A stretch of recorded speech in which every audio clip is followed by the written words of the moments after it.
अस्सलामु अलैकुम रहमतुल्लाहि व बरकातुहू। नहमदुहु व नुसल्ली अला रसूलिल करीम, अम्मा बाद। औज़ु बिल्लाहि मिनश शैतानिर रजीम। बिस्मिल्लाहिर रहमानिर रहीम। शहनशीन पर तशरीफ फरमा, महतरम मुकाम फ़ख्र मराठवाड़ा हजरत मौलाना मुफ्ती खलीलुर रहमान साहब, दाइस पर मौजूद हजरत मौलाना रफ़ीउद्दीन अशरफी साहब, हैदराबाद से रुकन असम्बली जनाब मौज़्ज़म खां साहब,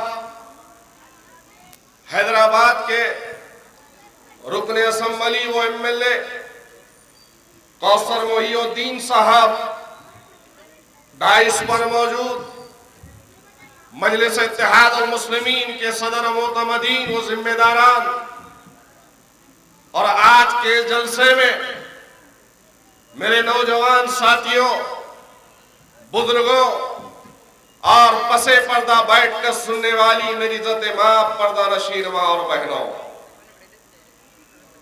आज का जलसा मजलिस इत्तेहाद अल मुस्लिमीन की जानिब से मुनक्कद किया गया है। और जैसा कि आप जानते हैं कि हालात हाजरा के उन्वान पर इस जलसे को मुनक्कद कर कर मजलिस इत्तेहाद अल मुस्लिमीन इस मुल्क के हालात को आपके सामने रखना चाहती है, तो इस रियासत के हालात को आपके सामने रखना चाहती है। तो जिस शहर से आपका ताल्लुक है, जिस शहर में आप रहते हैं, बसते हैं, जिंदगी गुजारते हैं, इस शहर के हालात को आपके सामने रखती है।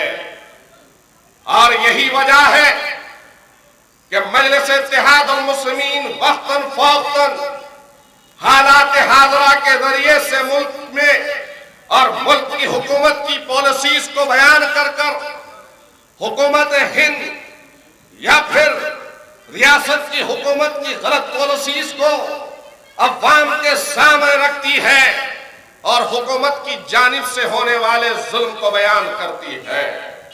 यही वजह है कि आज हिंदुस्तान में एक रियासत तेलंगाना, जहां पर हिंदुस्तान के मुसलमानों की आवाज अगर सबसे पहले हालात के तनाजुर में बेदार होकर उठती है, तो हिंदुस्तानियों के कानों तक और खास तौर से मुसलमान, वो मजलूम मुसलमान जिनको सताया जा रहा है, कत्ल किया जा रहा है, खून की होली खेली जा रही है, हुकूमत तक पैगाम पहुंचाया जाता है।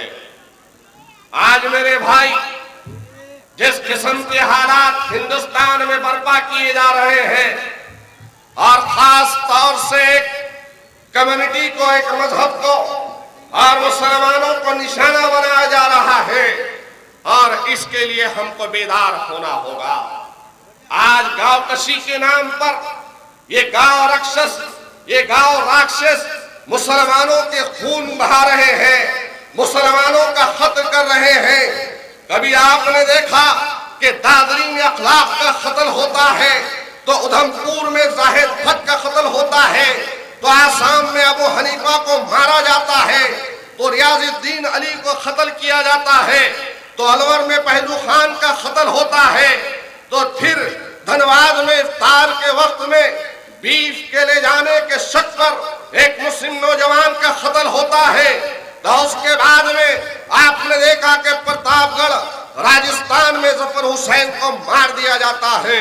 हाल ही में वल्लभगढ़ हरियाणा में आपने देखा कि हाफिज जुनैद, जो दिल्ली में अपनी इमामत को अंजाम दे रहा था, वो नौजवान जो तरावी सुनाकर कुरान करीम की अपने घर पर रेल में बैठकर वल्लभगढ़ आ रहा था, उसका कत्ल किया और उसके जिस्म पर अनगिनत वार दरिंदों ने इतने किए कि गिनना मुश्किल हो गया था। आज ये कत्ल गारतगिरी का गांव कशी के नाम पर जो मुसलमानों को बहाना बनाकर मारा जा रहा है, याद रखो मुसलमानों, अगर हम अब भी नहीं जागेंगे और ये हम सोचते रहेंगे कि पहलुकान का कत्ल हुआ हम खामोश रहते हैं, और फिर जुनैद का कत्ल हुआ हम खामोश रहते हैं, अखलाक का कत्ल होता है हम खामोश रहते हैं, रेगान भट्ट का खत्म होता है हम खामोश बैठते हैं, याद रखो ये खामोशी हमारे खत्म तक और ये खामोशी हमारे घरों तक पहुंच जाएगी अगर इसका जवाब अगर हम नहीं देंगे और इसी तरीके से खामोश बैठते रहेंगे तो ये कातिल हमारे घर तक भी पहुंच सकते हैं। और एक दिन ऐसा आएगा कि कहीं फोन के जरिए से हमें सुनाई देगा कि आपके वालिद का कत्ल किया गया, आपके बेटे का कत्ल किया गया, आपके चिता का कत्ल किया गया, आपके भाई का कत्ल किया गया। याद रखो मुसलमानों, तुम एक हसास कौम हो, तुमने कभी जालिमों के हाथ को नहीं मजबूत किया, तुमने हर वक्त जालिमों से पंजा आजमाई थी।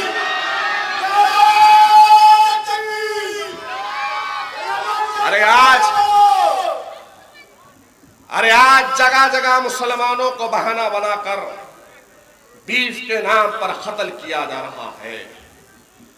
आज मेरे भाई, हमको इस मुल्क का वफादार कहने का बजाय गद्दार कहने वालों, अरे वो भी सलीम मुसलमान था जिसने अमरनाथ के यात्रियों की अकेले एक सलीम ने 53 अमरनाथ यात्रियों की जान बचाई। और एक तरफ तुम हो, पूरे की पूरी ट्रेन मुसाफिरों से भरी हुई है, लेकिन एक जुनैद को तुमने नहीं बचाया। अरे क्या हो चुका है इस मुल्क में? आज इस मुल्क के प्रधानमंत्री, इस मुल्क के वजीर आजम यहूदियों से बगलगीर होते हैं, इजराइल जाते हैं और वहां जाकर मोशे से मिलते हैं और फिर वहां पर उसके घर वालों के साथ में मुंबई हमले का दुख रंग जताते हैं, अफसोस करते हैं और एक बयान देते हैं, मुंबई आने की दावत देते हैं। अरे हिंदुस्तान के प्राइम मिनिस्टर नरेंद्र मोदी, तुम्हारी आंखों के सामने, तुम्हारी नाक के नीचे हिंदुस्तानियों का बेगुनाह, हिंदुस्तानियों का बेकसूर बेगुनाह मुसलमानों के खून की होली खेली गई, कत्ल किया गया। अखलाक की वालिदा से कभी मिलने की तुमको फुर्सत नहीं मिली, अखलाक की बीवी से मिलने की फुर्सत नहीं मिली, जुनैद के घर जाकर कभी उसको पुरसा नहीं दिया। वो लड़का, वो नौजवान, वो नजीब जिसकी वालिदा दिल्ली की सड़कों पर चीखते हुए, चिल्लाते हुए चीख रही थी, हुकूमत के कान नहीं जागते हैं, दिल्ली की गद्दी पर बैठे हुए हुक्मरान, तुमने कभी नजीब की मां से जाकर नहीं मिला कि उसका नजीब खो गया था, तुमने अखलाक की बेवा से नहीं मिला, तुमने जुनैद की वालिदा से नहीं मिला, पहलू खान की बेवा से, उसके बच्चों से नहीं मिला। अरे ताज्जुब होता है, किस विकास की बात को लेकर तुमने उठा था, किस विकास के साथ में तुमने नारा दिया था कि सबका साथ और इंडिया फर्स्ट होगा। आज हिंदुस्तान के मुसलमान, हिंदुस्तान की अक़लियत, हिंदुस्तान के दलित, हिंदुस्तान के यहाँ के तमाम माइनॉरिटीज क्रिश्चियन आपसे सवाल करते हैं। आज मेरे भाई, ऐसे हालात का शिकार हमको बनाया गया और ये मॉब लाइंचिंग के बहाने से ये गीदड़ों की, ये दरिंदों की फौज वक्तन फौक्तन मुसलमानों को जो निशाना बना रही है और व्हाट्सएप के जरिए से, सोशल मीडिया के जरिए से, फेसबुक के जरिए से इनकी हिम्मत की दाद देनी होगी। एक तरफ मार भी रहे हैं और दूसरी तरफ उस वीडियो को अपलोड कर कर सोशल मीडिया के जरिए भेज रहे हैं। क्या हो रहा है? आज हमको और आपको एक होना होगा। याद रखो मुसलमानों, आज जिस तरीके के हालात हिंदुस्तान में ये संगीत सोच के रखने वाले लाद रहे हैं, ये विश्व हिंदू परिषद, ये बजरंग दल, राम सेना, हिंदू राष्ट्र सेना, हिंदू महासभा, शिवसेना, बीजेपी, ये सब के सब आरएसएस खाकी चट्टी वालों के इशारे पर जो काम कर रहे हैं, अगर हम इनका मुकाबला करने के लिए तैयार नहीं हो जाएंगे तो एक दिन हमारी भी बारी आएगी।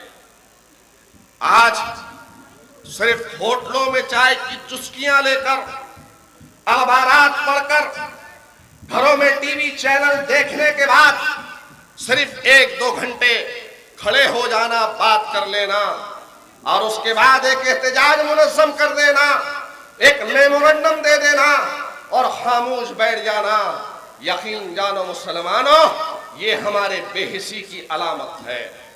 ये हमारी बेहिसी की अलामत है। मुसलमानों, तुम एक जिंदा कौम हो, वो कौम हो जिसने दुनिया को जीने का सलीका बताया है। तुम वो कौम हो जिसने सरजमीन हिंदुस्तान से गोरे अंग्रेजों को भगाया है। तुम वो कौम हो जिसके जरिए से हिंदुस्तान का एक लीडर लिखता है कि हुकूमत अदल के साथ अगर करनी है तो हुकूमत सीखना है तो हजरत उमर अबू बकर से सीखो। वो कौम तुम हो। लेकिन आज हमें क्या हो गया है? आज हमको एहसास भी नहीं रहता कि हमारे किसी भाई को मारा गया। हम 1-2 दिन सोचते हैं, बात करते हैं, खत्म कर देते हैं, भूल जाते हैं। मेरे भाई, क्या हमने रसूलुल्लाह सल्लल्लाहु अलैहि वसल्लम की उस अहादीस मुबारक को भूल गए जिसमें आप सल्लल्लाहु अलैहि वसल्लम ने फरमाया कि मुसलमान एक जिस्म के मानिंद है और जिस्म के किसी हिस्से को तकलीफ होती है तो सारा जिस्म उस तकलीफ को महसूस करता है। हमको उठना होगा, हमको बेदार होना होगा, हमको मिल्ली बेदारी का सबूत देना होगा और अगियार को, मुखालिफीन को और हिंदुस्तान के फिरका परस्त अनासिर को बताना होगा कि मुसलमान एक गैरतमंद कौम है। तुम गावकशी के नाम पर, तुम शरीयत के नाम पर, तुम टोपी और दाढ़ी के नाम पर, मजहब के नाम पर मुस्लिम उम्मा को खत्म नहीं कर सकते। याद रखो, दुनिया का वजूद अगर मुसलमानों किसी से है तो तुमसे है। जिस दिन हम इस धरती पर, इस दुनिया में नहीं रहेंगे, अल्लाह तबारक व तआला इस दुनिया के वजूद को खत्म कर देगा। अरे हमसे इस दुनिया का वजूद है, लेकिन काश कि हम अपने ईमान की अहमियत को समझ पाते, काश कि हम अपने ईमान की हकीकत को समझते। याद रखो मुसलमानों, आज दुनिया हम पे हंस रही है, इसलिए हंस रही है कि बिला वजह एक जानवर के नाम पर हमको कत्ल किया जाता है। हम आह भी नहीं करते, हम उठने को तैयार नहीं है। अरे आज भी इस हिंदुस्तान में कौम जिंदा है जिसने अपनी जिंदगी का सबूत दिया है। बमुश्किल वो कौम 1 करोड़ की तादाद से भी कम होगी, लेकिन तारीख गवाह है कि जब उनके इबादतगाह में घुसकर अगर वक्त की हुकूमत ने दरंदगी का मुजाहरा किया, गोलियां चलवाई और फिर उसको तहस नहस किया, इबादतगाह का नुकसान किया, तो वो लोग जमा हुए, बदले की आग में जमा हुए, हुकूमत वक्त को सबक सिखाया। न सिर्फ हुकूमत के प्राइम मिनिस्टर को छोड़ा बल्कि सरकारी खजाने से उन्होंने अपनी इबादतगाह को बना के बताया। लेकिन आज भी हम देखते हैं कि सरकारी हुकूमत के खजाने से उनके इबादतगाह को बनाया गया। उनको खुश करने के लिए 2-2 मर्तबा इस मुल्क का प्राइम मिनिस्टर बनाया गया। वो कौम जो 1 करोड़ की तादाद से भी कम है, आज उनका ये हाल है। और इस मुल्क में मुसलमानों की तादाद तकरीबन 25 करोड़ के करीब है, लेकिन हम, मेरे भाई, झाग के बालिग हो चुके हैं। क्या हाल हो गया है? कौन है, कौन सी चीज हमारे आपके दरमियान में से निकली है? आखिर क्या वजह है कि हम इतने बेहैसियत हो चुके हैं कि आज जिसके दिल में जो आता है हमारे साथ में करता है? याद रखो मुसलमानों, हमारे आपसी तफरीके में ये हमको खत्म किया है। आपसी इख्तिलाफात ने हमको खत्म किया है, हमारे इंतशार ने हमको खत्म किया है। मसलकी बरादरी और फिर हमारे अकायद के झगड़ों ने हमको खत्म किया है। एक हो जाओ खुदारा, नेक हो जाओ, अपने मसलकी इख्तिलाफात को बालाए ताक रखो, अपने मजहबी अकायद के एतकाद को बाहर रखो, बहैसियत कलमा को एक ला इलाहा इल्लल्लाह मुहम्मद रसूलुल्लाह के परचम तले आ जाओ। आज हालात चीख चीख कर पुकार पुकार कर कह रहे हैं कि हिंदुस्तान के मुसलमानों और क्या देखना चाहते हो। बाबरी मस्जिद की शहादत से लेकर 2002 के गुजरात के फसादात तुमने देखा, आसाम में बोडोस के हाथों कत्ल गारतगिरी तुमने देखी, मुंबई के फसादात को तुमने देखा, मलियाना के वल्लभगढ़ के फसादात को तुमने देखा, हरियाणा भिवंडी के फसादात को तुमने देखा। तुम्हारी सरों और सीनों पे गोलियां चली, तुम्हारी तिजारत गाहों को तहस नहस कर कर जला दिया गया, मईशत से तुमको बेकार कर दिया गया। और फिर आज सिलसिला चल पड़ा है कि हिंदुस्तान में एक जानवर के नाम पर मुसलमानों का खत्म हो रहा है। आज भी तुम खामोश हो, ये तुम्हारी बेहिसी इस कौम को ले डूबेगी। अगर तुमको कुछ करना है तो उठना होगा। और याद रखो, कोई भी कौम अगर नहीं उठती अपने ऊपर जुल्म के बावजूद भी तो खत्म हो जाती है। मुसलमानों, तुम एक जिंदा कौम हो, जिंदा दिली का तुमको सबूत देना होगा। आज हर तरफ सिर्फ हाय हायकार मची है, हर तरफ एहतजाज हो रहा है। एक्शन का रिएक्शन लेने के बाद ही तुम जिंदा कौम की मिसाल। वहां पर गोल्डन टेम्पल के अंदर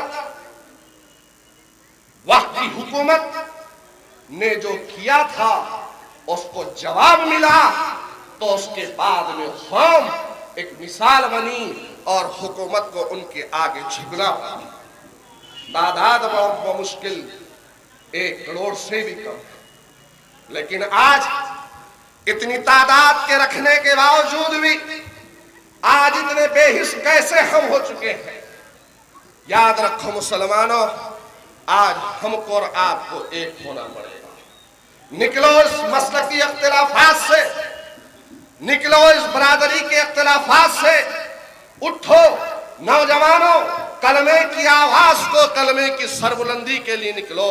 आज हालात और वक्त तुमको चीख चीख कर पुकार पुकार कर कह रहे हैं कि आओ और एक जगह जमा हो जाओ।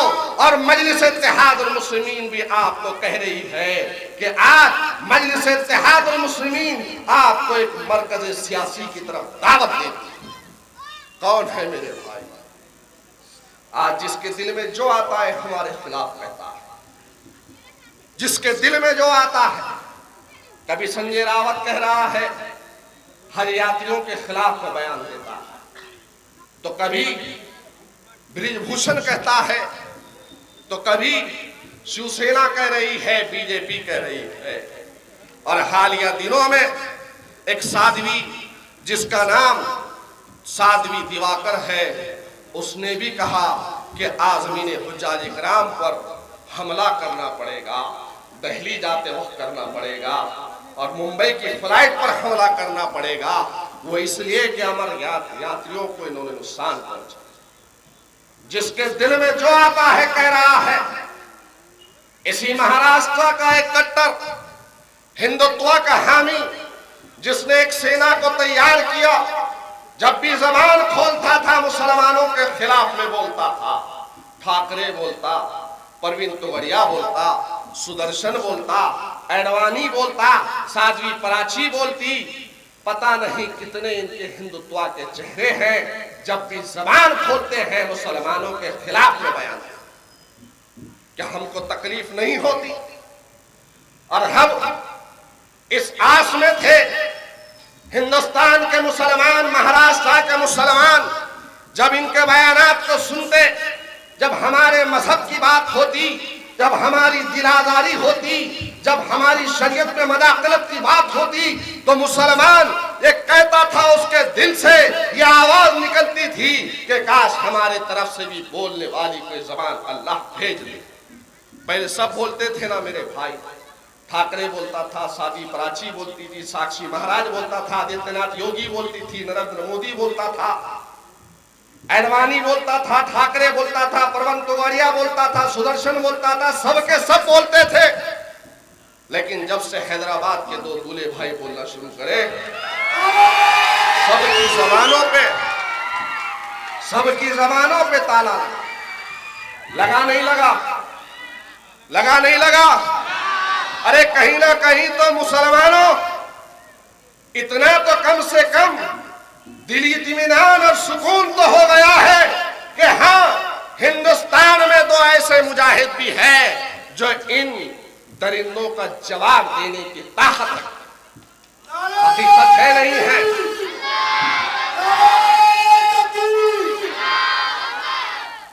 बीच में आदित्यनाथ योगी बहुत बोला, साक्षी महाराज बहुत बोला, साध्वी प्राची भी बहुत बोल रही थी। अब ये साध्वी ठाकुर, साध्वी देवाकर, ये आजकल बहुत बोल रही है। जब भी जबान खोल रही है, मुसलमानों के खिलाफ में जहर उगलती है।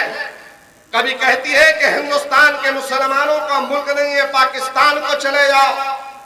कभी कहती है कि हज यात्रियों को रोको, हमला करो।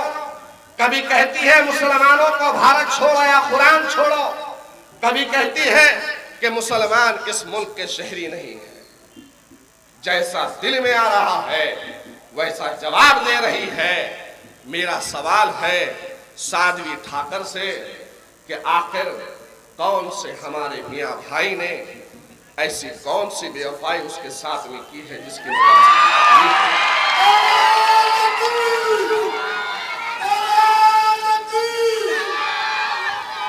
और जब हम ऐसा कहते हैं तो बड़ी तकलीफ होती है कि मजलिस ने क्या कहा। बहुत तकलीफ होती है। ब्रिजभूषण का बयान, संजय रावत का बयान, या फिर संजय रावत ने जो कहा कि हम अदलिया के कानून को नहीं मानते, हम राम मंदिर बनाएंगे, कोर्ट के फैसले को नहीं मानेंगे, तो कोई जबान कहीं से खुलती नहीं है, अखबारात लिखते नहीं है, कानून की गिरफ्त पकड़ती नहीं है। और अगर यही चीज दूल्हे भाई अकबर भाई अगर बोलते तो चारों तरफ मीडिया बवाल करती, चीखती, चिल्लाती कि देखो क्या बोल दिया अवैसी भाई ने। अरे वाह, वो कहे तो कुछ नहीं, हम कहे तो अखबारात की सुर्खियां बन जाती। हम खतलवी, हम आह भी करते हैं तो हो जाते हैं बदनाम, वो खतलवी करते हैं तो चर्चा नहीं होती। आज ये सूरत हाल इस मुल्क में हमारी बन चुकी है। कभी हमको अजान के नाम पर तकलीफ दी जाती है, तो कभी शरीयत में मदाखलत करने की कोशिश की जाती है, तो कभी दहशतगर्दी के नाम पर उठाकर जेलों में डाल दिया जाता है। याद रखो मुसलमानों, आज हम और आप बखूबी जानते हैं, और अगर मेरी आवाज किसी कांग्रेस के लीडर या कांग्रेस के वर्करों तक पहुंच रही है तो वो भी मेरी बात पर मुत्तफिक होंगे कि हाँ, अगर हिंदुस्तान में मुसलमानों के लिए कोई आवाज उठती है तो कांग्रेस के अशोक चौहान की जानिब से नहीं उठती, एनसीपी के पवार की जानिब से नहीं उठती, समाजवादी पार्टी के अखिलेश या मुलायम सिंह की जानिब से नहीं उठती, बल्कि हाँ, हिंदुस्तान के मुसलमानों को जब सताया जाता है, जब जुल्म और बर्बरियत के पहाड़ टूटते हैं, तो सबकी निगाहें अगर किसी की जानिब होती है तो हैदराबाद के शेर अलहाज माने दीन अवैसी की जानिब।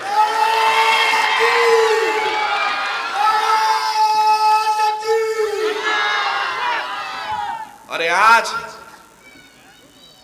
अगर कोई मुसलमान किसी जमात में होगा, लेकिन उसका मोबाइल अगर चेक कर लेंगे तो बराबर उसके मोबाइल में अकबर साहब की, असद साहब की वीडियो या फोटो तो होगी।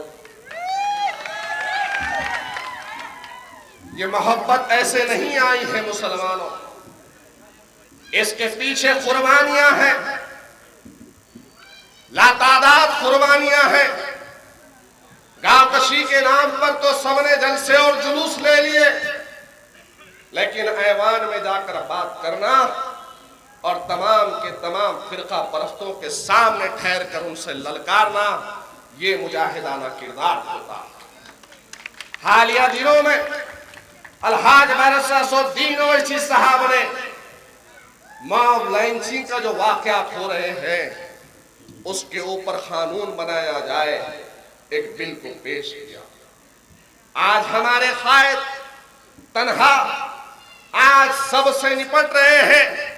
कल ही के रोज में गांवकशी के नाम पर होने वाले जुल्म और ज्यादती में के लिए औरंगाबाद में एहतजाज किया। आज बताओ मुसलमानों, हिंदुस्तान में हकीकी मायनों में कौन हमारा रहनुमा है, कौन हमारा कायद है, कौन हमारे लिए लड़ रहा है? अरे आज चंद गद्दार मजलिस इत्तेहाद मुस्लिमीन से जीत के आने के बाद ये समझ रहे हैं कि वो अपनी शख्सियत की बलबूते पर आए हैं, तो याद रखो इस मैदान से, इस इतवारा मनियार गली के चौराहे से उन गद्दारों को मेरा पैगाम है कि तुमने शख्सियत की बुनियाद पर वोट नहीं दिया, बल्कि मेरे कायद ने अवाम के दरमियान में झुककर जाकर उनके घरों पे दस्तक दी, उनसे इत्तेहाद की भीख मांगा, तब जाकर तुम्हें वोट मिला।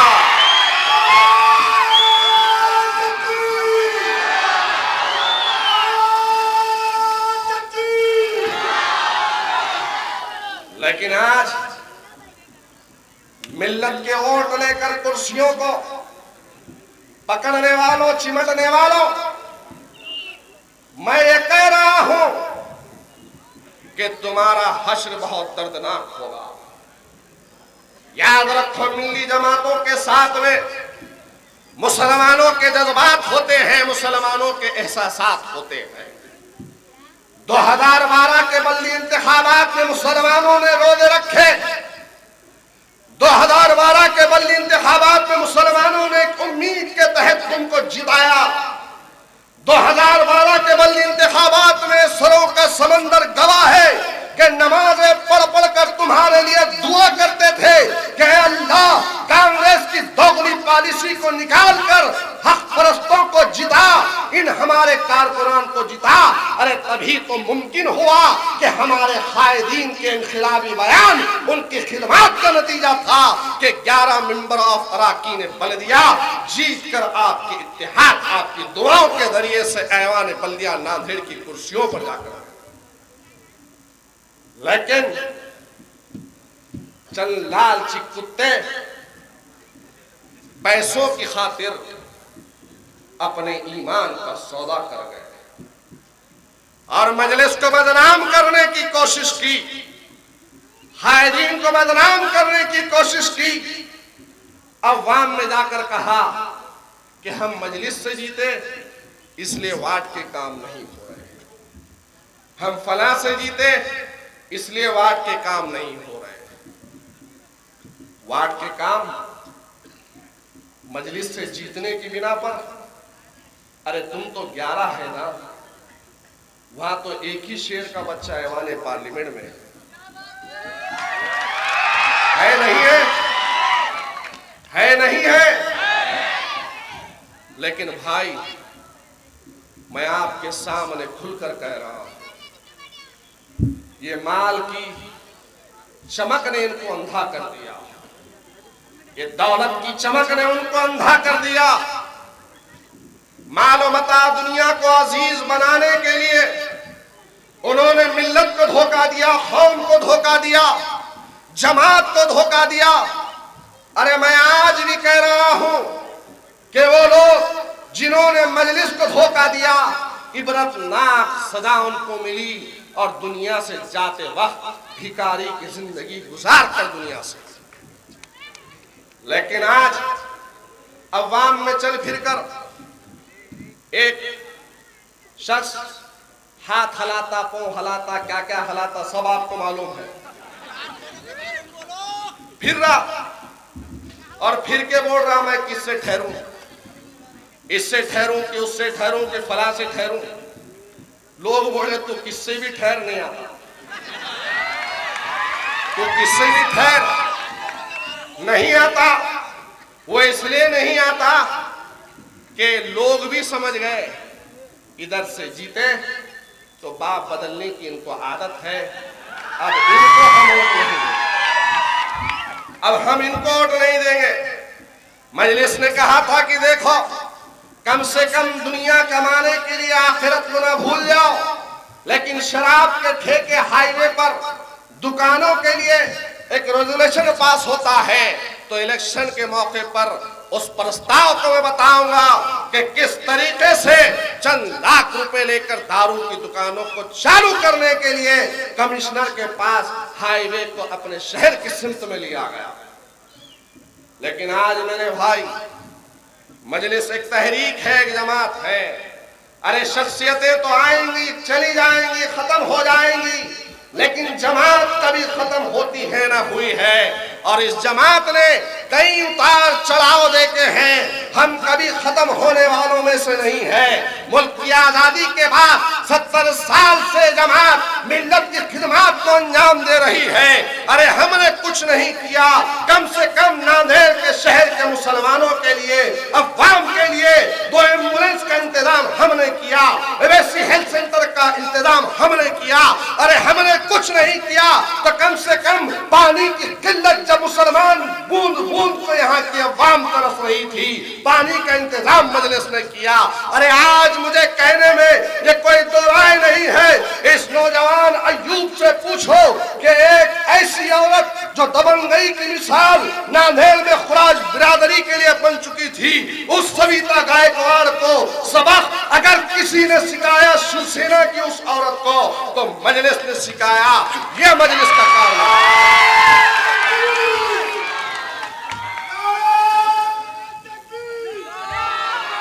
मजलिस न किसी से डरी है न डरती है।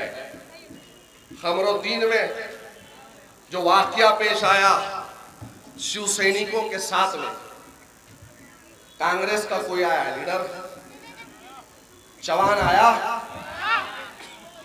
कौन आया? अल्हम्दुलिल्लाह मियां भाई पहुंचे वहां पर। खाकी वर्दी वालों से डरने वालों का नाम मजलिस नहीं है। मजलिस की रुकनियत को जब हमने लिखा, मजलिस में जब शामिल हुए तो हमको सबसे पहले ये बताया गया, पहले दिल से अपने डर को निकालो, उसके बाद मजलिस में आओ। हकीकत है, अल्लाह का करम है, अल्लाह का इनाम है कि आज नांदेड़ के इतने लीडर जो 30 साल से 35 साल से लीडरी कर रहे हैं और ये मिल्लत फरोश, ज़मीर फरोश, मिल्लत के लिए कहीं नहीं पहुंचते, लेकिन जब सैयद मोइन जाता है, अवाम की तादाद जब सैयद मोइन के पीछे होती है तो बड़ी तकलीफ होती है। सही है गलत है भाई? चौक में मसला हुआ हम पहुंचे, पुलिस स्टेशन का मसला हुआ हम पहुंचे, हर जगह मजलिस पहुंच रही है।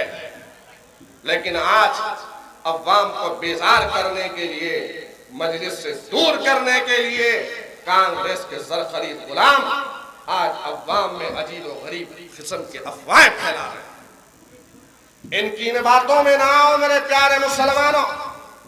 मजलिस आपकी मताए अजीज है, मजलिस का दफ्तर हर वक्त आपके लिए चालू है। हम आपकी खिदमत के लिए हैं। कल भी हमने आपकी खिदमत की, आज भी कर रहे हैं, आइंदा भी करते रहेंगे। मजलिस हर वक्त हर लम्हा के साथ। और उन कांग्रेस के गुलामों से भी कहूंगा, उन कांग्रेस के ज़रख़रीद गुलामों से कहूंगा कि तुमको शर्म क्यों नहीं आती कि हालिया दिनों में जिस तरीके से अशोक राव चौहान के वालिद उसके बाप के जन्म मरण दिन पर तुम लोगों ने बैनर और पोस्टर लगाए, उस बैनर और पोस्टर में इतनी सबकत तुमने लिए कि कोई 10 लगा रहा था, कोई 20 लगा रहा था, कोई अखबारात में ऐड दे रहा था। क्या मुंह दिखाओगे अल्लाह को मरने के बाद कि किसको मुबारकबाद दी, किसके जन्मदिन की तुमने मुबारकबाद दी? और शख्स के जन्मदिन की बात वो शंकरराव चौहान जो इस मुल्क का होम मिनिस्टर था, जिसके हाथ में कानून था, जिसके हाथ में फौज थी, जिसके हाथ में पुलिस थी, और तुम्हारे अल्लाह का घर जो 450 साल से आबाद था, जहां पर हैया अलस सलाह हैया अलल फलाह की सदाओं को गुंजाया गया था बाबर के जमाने से, उस सदाओं को, उस गुम्मत को तोड़ने वाले का नाम शंकरराव चौहान है, और तुमने उसके जन्मदिन की मुबारकबाद की। अरे कम से कम इतना तो एहसास रख लेते, अपनी सियासत को चमकाना है तो चमकाओ, लेकिन कल मरने के बाद अल्लाह के सामने क्या मुंह दिखाओ? कल दुनिया से जाओगे तो रब्बुल आलमीन के सामने क्या मुंह दिखाओगे? चंद रुपए पैसे कमाने के खातिर अहदों की लालच में, कुर्सियों को हासिल करने के लिए, इख्तिदार को हासिल करने के लिए, टिकट की भाग दौड़ में तुम ये भी परवाह नहीं कर रहे कि किसके पोस्टर तुम लगा रहे हो, किसको मुबारकबाद दे रहे हो। आज मेरे भाई इतना खुला इन फीनारे जहन्नम के बारे में कोई नहीं कहता, सिवाय कहती है तो मजलिस कहती है, और यही उनको तकलीफ है। और फिर ये लोग हमको समझ रहे हैं कि हम खामोश हो जाएंगे। ये अवाम का जम्मे गफीर, ये सरों का समंदर, ये इस बात का ऐलान कर रहा है, ये इस बात की गवाही दे रहा है, मौजम खान साहब, कौसर मोइनुद्दीन साहब, हमारे आलिम दीन रफीउद्दीन साहब के नांदेड़ की सरजमीन से एक तारीख 2012 में लिखी गई थी, इंशाअल्लाह ताला 2017 में भी यहाँ एक बार फिर से सरजलाली पर चल रहा है।